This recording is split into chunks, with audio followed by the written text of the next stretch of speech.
Welcome to part 2 of my series, Mixing a Full Song Using Superior Drummer. If you haven't seen part 1 of this series, you might click in the link in the description box below or in the little info box in the top right corner. In the first part I showed you where I converted acoustic drums into MIDI so I can use Superior Drummer using the tracker feature in Superior Drummer. You might check that video, but now today all about choosing the right drum sample. So this is where the fun begins, and this is, I think, where some of you electronic drummers can kick in as well. If you have at least the core library or some expansion packs, like I ask you to accompany me on the journey to find the right sample and look inside my head why I made some decisions. So let's get into that.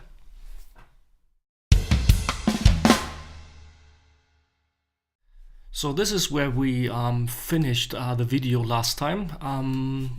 When I opened Superior Drummer, you see there's still the core library just loaded. So I haven't picked any of the samples or any other samples.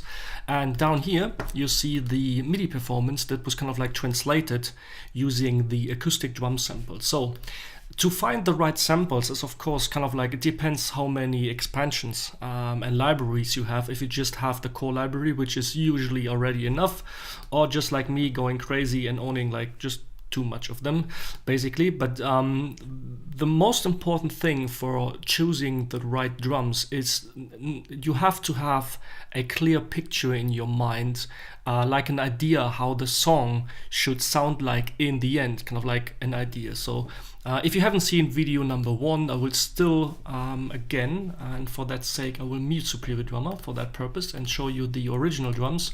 So still the raw song, so you have an idea. We'll just play like the first 20 to 30 seconds and you will get an idea how the song sounds like the raw recording, no further editing so far. So here's the song. It's called Passenger Side from a band called Evening Darling.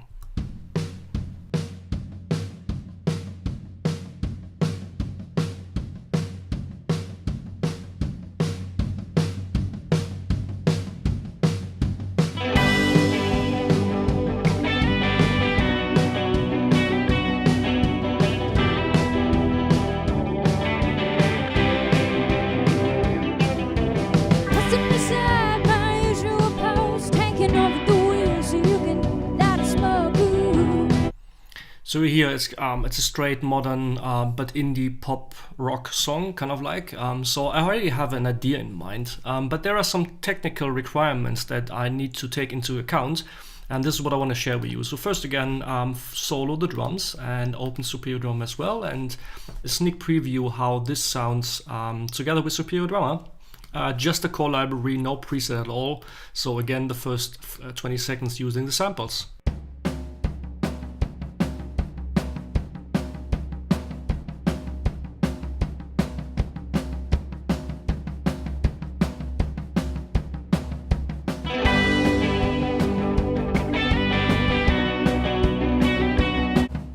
So already sound good, of course, especially that Gretsch round badge kit. That's kind of like the default kit in Superior Drummer.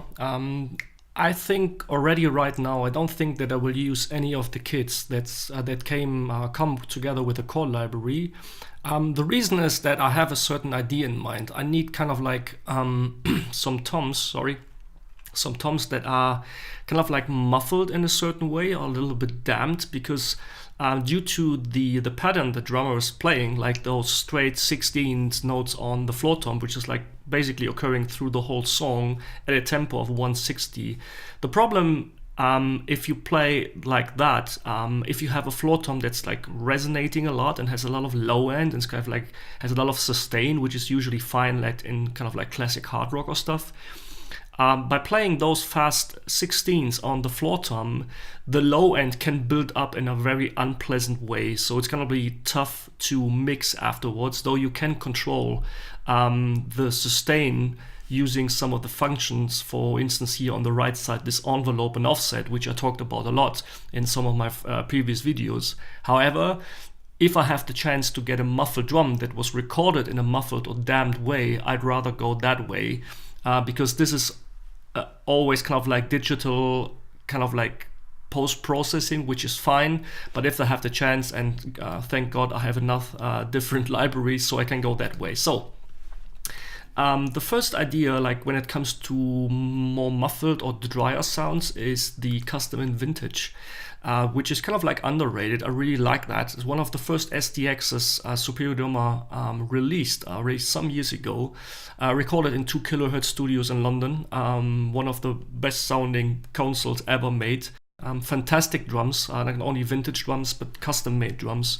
So, and this kit I know has a exactly, so you see like the floor tom, the Gretsch round badge kit, which is a fantastic sounding drum anyways, if some of you are drummers looking. So let's choose the damp version. So it's quite dry, and go for the same for the rectum here. Let me just delete. As I told you in the first video start, like this is really on the fly. I haven't prepared anything, so you can really follow along. So nothing prepared from my side. The kick, the Camco kick. Let's go for the Gretsch because I'm a drummer. I'm a little bit picky about this. Usually I start with kind of like the whole drum set. Sometimes I change the kits, of course. But usually I try to kind of like match the whole kit. And for the snare, I have my favorite snare in this SDX, which is the 1920s Ludwig Black Beauty. So almost 100-year-old Ludwig Black Beauty snare drum. Amazing. So let's just like start with the song and listen how that sounds with the Gretsch round patch and this Ludwig Black Beauty.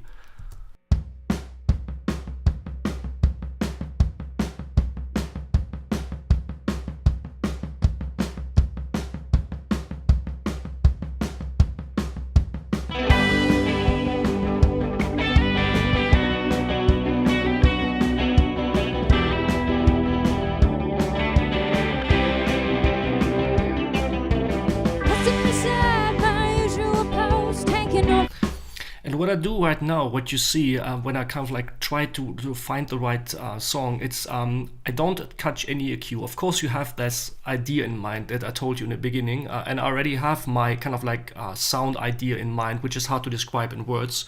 It's kind of like I'm looking for a mixture of dry drums, vintage kind of like, but with an open room sound kind of like. The problem with this XDX, the room the drums were recorded in, or the room is quite small, so you don't get a lot of ambience here. Of course, you can always add reverb, all that stuff, but again, same for the drums.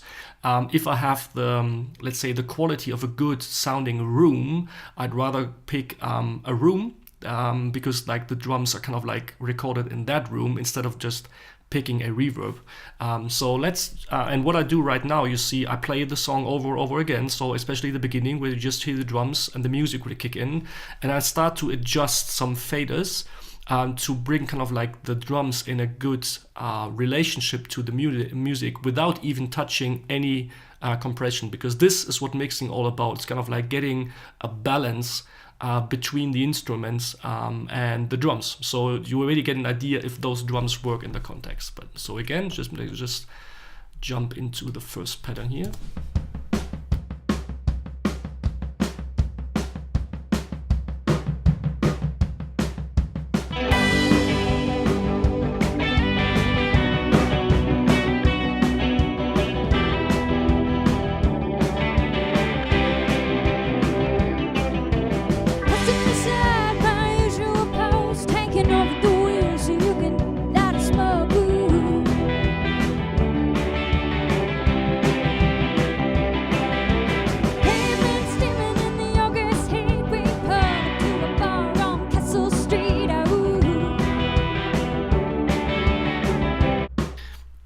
What I like about this SDX, by the way, are the crashes, where they are probably one of the SDXs with the best sounding cymbals. Not only like what cymbals, and all the drummers will immediately realize what I talk about. I mean, you have really rare stuff, Zildjian A from the 60s, Zildjian K, Paiste cymbals.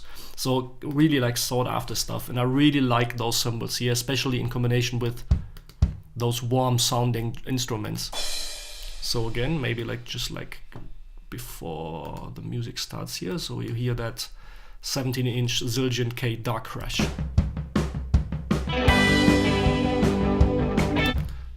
Let me just check. I'm a Paiste fan, so let's try the Paiste.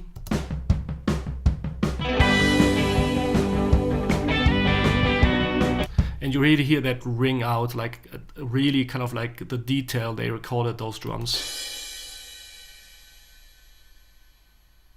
So it's really, really ringing out. I like that SDX, but I think the room is too small, so I'd rather go for something else. So let's think of, and I tried to get an SDX to really kind of like show you the possibilities of Superior Drummer. The EasyX software or the EasyX expansions are fine, but they have kind of like limited access to some of the samples, especially when it comes to mic bleeding, all that stuff. So I'd rather go for an SDX. So the next thing that comes to my mind is probably the Independent. I mean, this song is kind of like an indie style, at least. The Independent, love that. Fantastic sounding warm drums. And I was thinking of those two toms already. Like, this is the default kit. Again, a great round badge kit from 1961. And you see like this little detail here in the graphics that they put a t-shirt on the rack and the floor tom to already dampen that during the recording. So let's listen how fantastic those toms sound.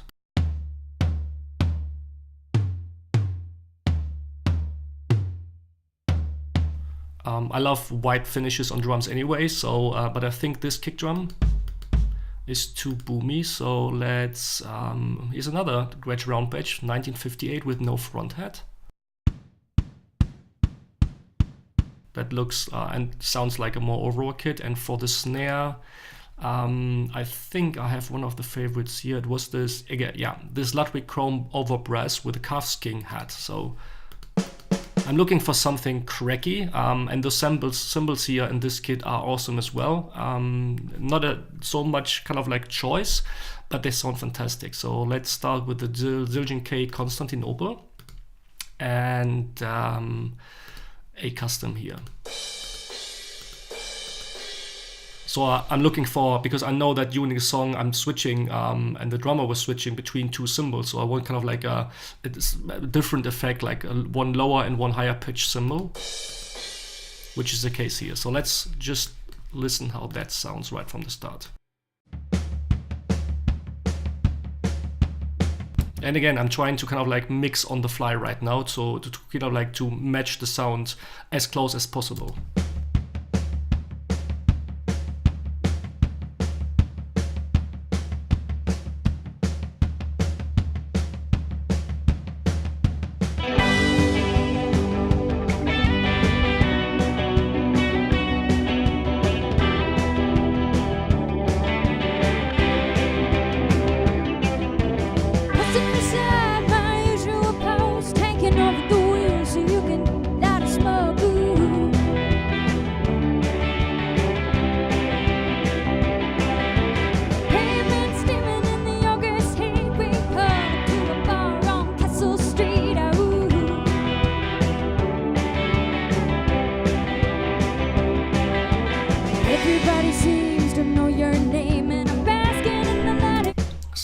Just quickly jump into the bridge section here, because they are the rectom kicks in. I thought to be with you was the reason why I'm burning wild night after night.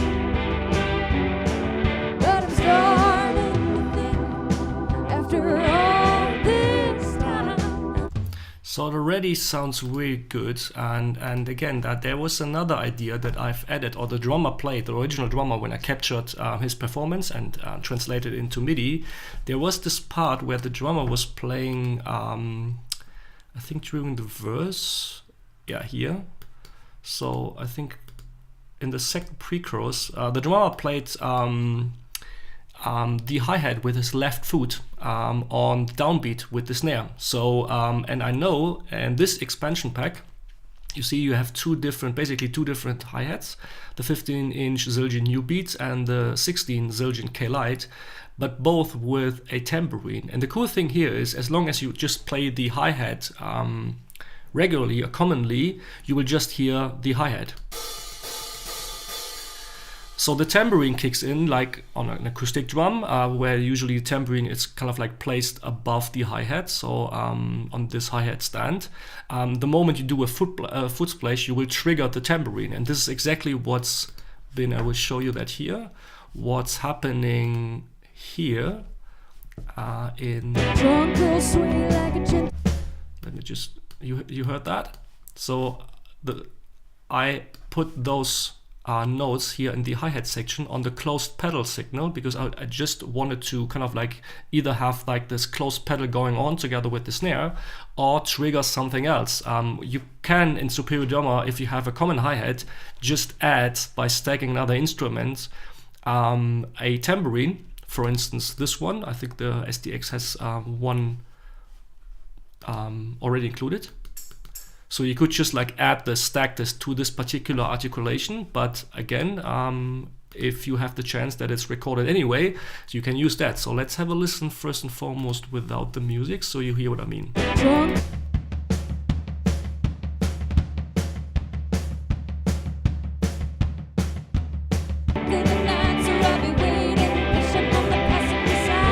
So it's a great effect. Just like for comparison, let's do this without the tambourine.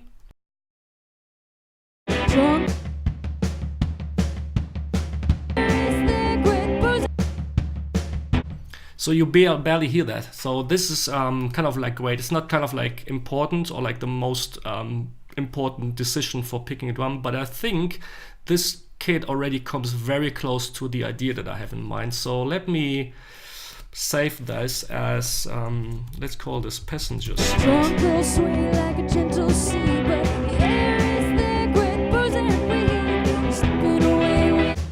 And the final track, again, is on the fly on the outro, where the drummer is like riding the crash.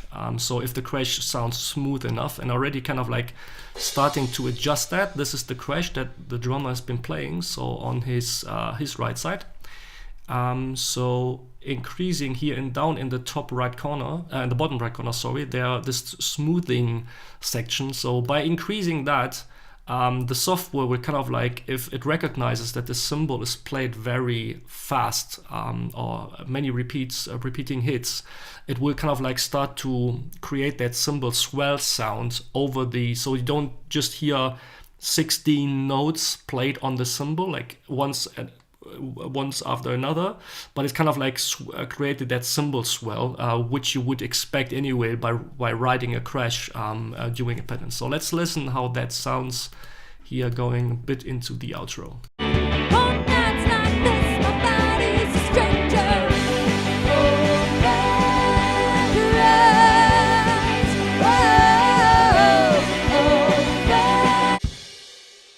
So you hear that? In comparison, I will just bring it back to off.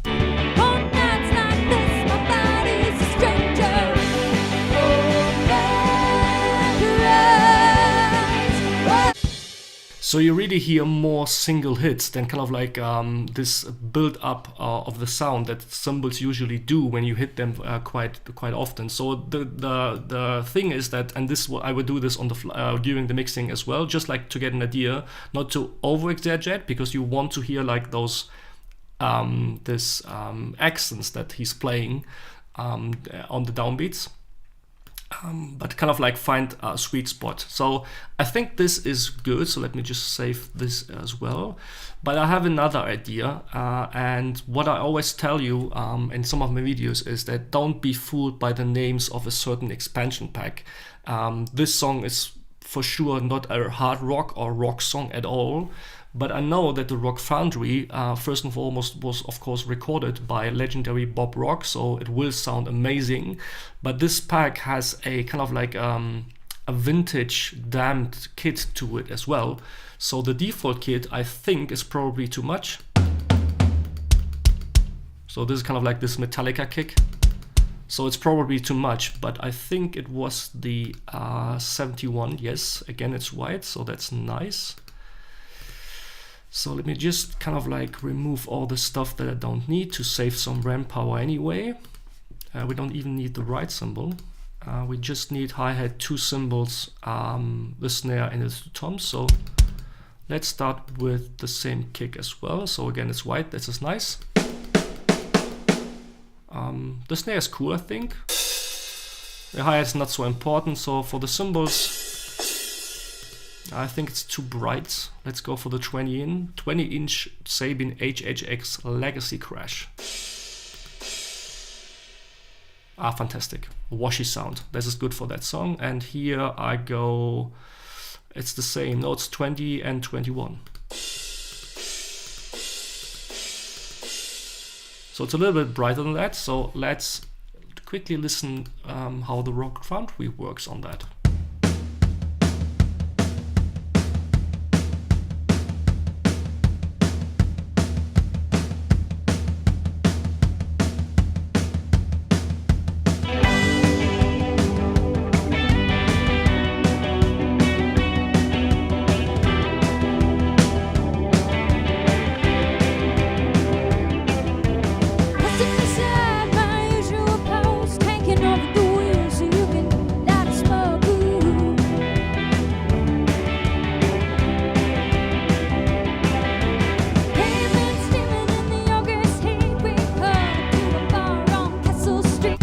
Surprisingly good, isn't it? I mean, it's kind of like, of course, let me just solo the drums without the music, though it's almost the same pattern throughout the song.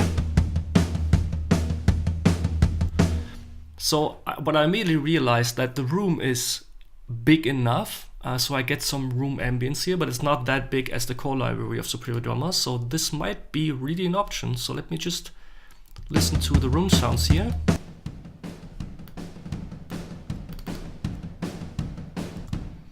Maybe a little bit too big, so let me try. I will bring kind of like narrow the stereo field here by bringing those two faders, so it's 80% on both sides, and by highlighting one of those channels, and I talked about this as well, here and bottom right, again, level envelope releases, you can shorten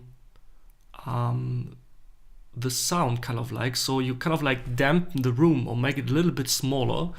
So you see the release time is reduced to 63% of its original state. So let's listen when I bring down the faders so you hear what I mean.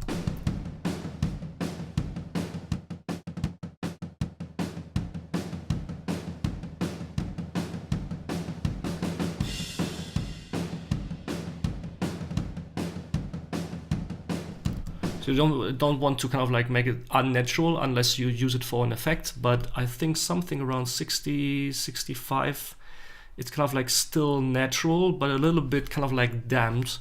And I'm probably doing the mix, bring the ambience down a little bit. So here with that, I mean, even the overheads, the room, the Rock Warehouse where the sample pack was recorded in, so this room here is big, so you will get some ambience even through the overhead microphones. So I will slowly bring in the ambience to see how this sounds.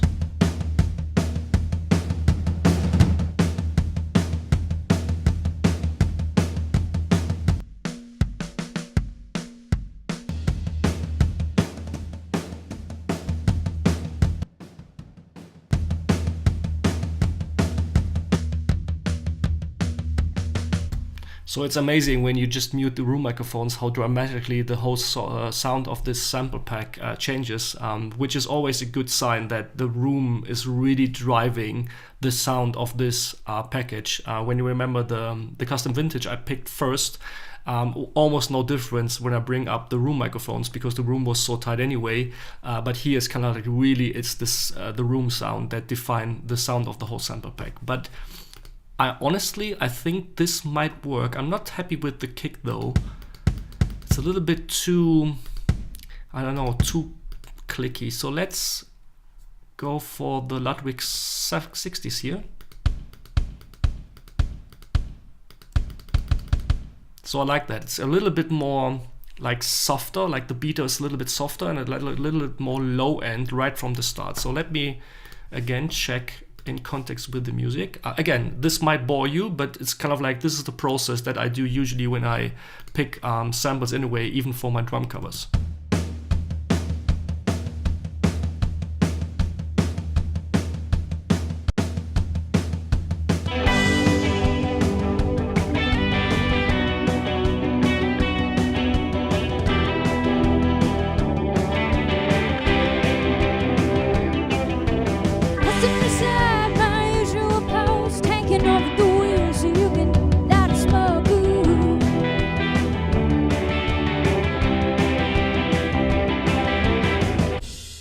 let's do the bridge test here again. I thought to be with you was the reason why I'm burning wild night after night. And you see like the little graphics here on the two toms, you see some moon gel, so they are a little bit damped. I love those vintage sizes, 13 by 9, 16 by 16, you can hardly go wrong with that. I thought to be with you was the reason. Especially in combination with this modern snare, like it's the 7 by 14 Dunnet Cast Bronx, something around $1,500. One of the most expensive snares you can buy for money, but it's great.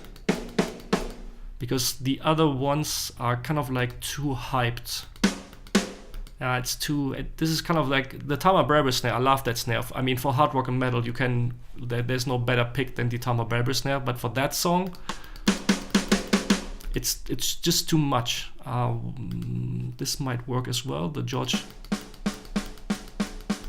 it's a little bit more natural, more woody sounding. So let me bring up the volume a little bit here and see how that works. I thought to be with you was the reason why I'm burning wild night after night.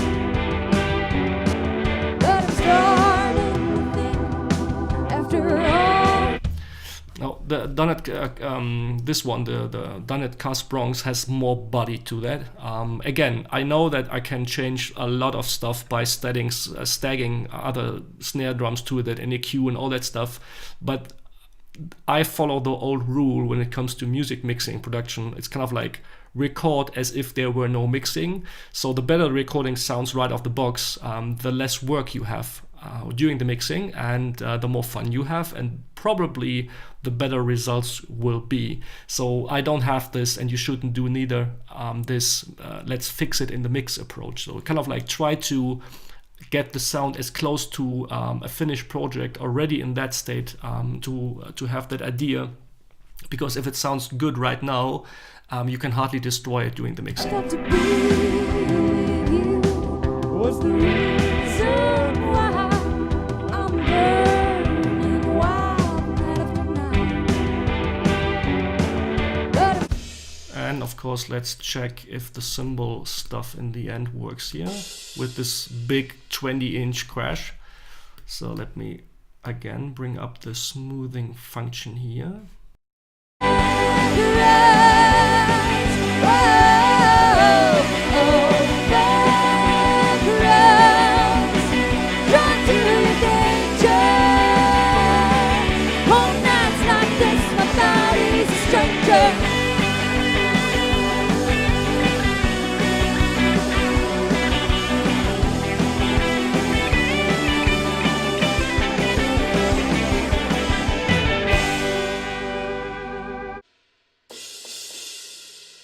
Maybe we try this groove right, which is useful as a crash.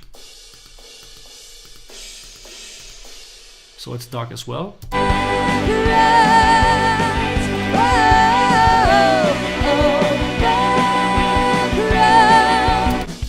Now, as it's a right, so let's use the...